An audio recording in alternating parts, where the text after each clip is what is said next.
పెద్దపల్లి జిల్లాకు సంబంధించి ఈరోజు ప్రధాన వార్తలు చూసుకున్నట్లయితే పెద్దపల్లి మండలం దేవునిపల్లి గ్రామంలో స్వయంభుగా వెలిసినటువంటి శ్రీ లక్ష్మీ నరసింహస్వామి బ్రహ్మోత్సవాలు ఘనంగా కొనసాగుతున్నాయి.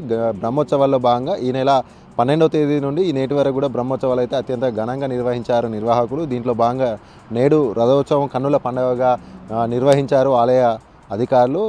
ఈ రథోత్సవంలో భాగంగా పెద్ద ఎత్తున కూడా జిల్లా నలుమూలలతో పాటుగా రాష్ట్రంతో పాటు చుట్టూ పక్కన ఉన్నటువంటి ఇతర రాష్ట్రాల నుండి కూడా ఇటు కర్ణాటక, మహారాష్ట్ర, ఆంధ్రప్రదేశ్ 3 రాష్ట్రాల నుండి కూడా పెద్ద ఎత్తున భక్తులు రథోత్సవంలో పాల్గొని స్వామివారి కృపకు పాత్రలయ్యారు. ఈ సందర్భంగా భక్తుల తాకిడి మేరకు పెద్ద ఎత్తున కూడా ఎక్కడ భక్తులకు ఎలాంటి ఇబ్బందులు కాకుండా అన్ని రకాల ఏర్పాట్లు అయితే ఆలయ అధికారులు అయితే నిర్వహించారు.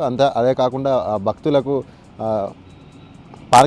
పార్కింగ్ కావాల్సినటువంటి పార్కింగ్ కూడా 2 రకాలుగా వచ్చేదారి పోయేదారి కూడా ప్రత్యేకంగా ఏర్పాటు చేయడం జరిగింది. అలాగే గుట్టపైకి కూడా కాలినడకన భక్తులు వెళ్తున్న నేపథ్యంలో గుట్టపైకి వెళ్ళడానికి కూడా అనేక రకాల సదుపాయాలు అయితే ఆలయ నిర్వాహకులు అయితే నిర్వహించారు. పెద్ద ఎత్తున కూడా భక్తులు అయితే పాల్గొనడం జరిగిందంటూ కూడా ఆలయ అధికారులు వెల్లడించారు.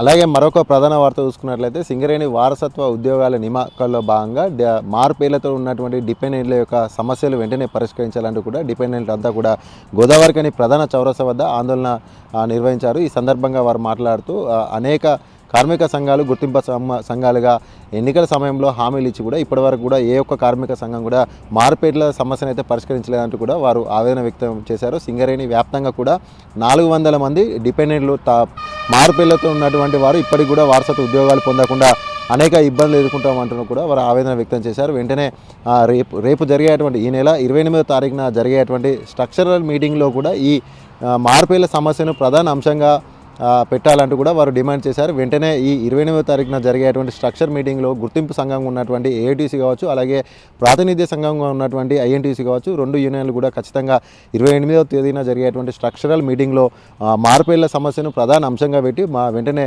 పరిష్కరించాలి. లేని పక్షంలో పెద్ద ఎత్తున కూడా ఆందోళన చేస్తామంటూ కూడా వారు హెచ్చరించారు.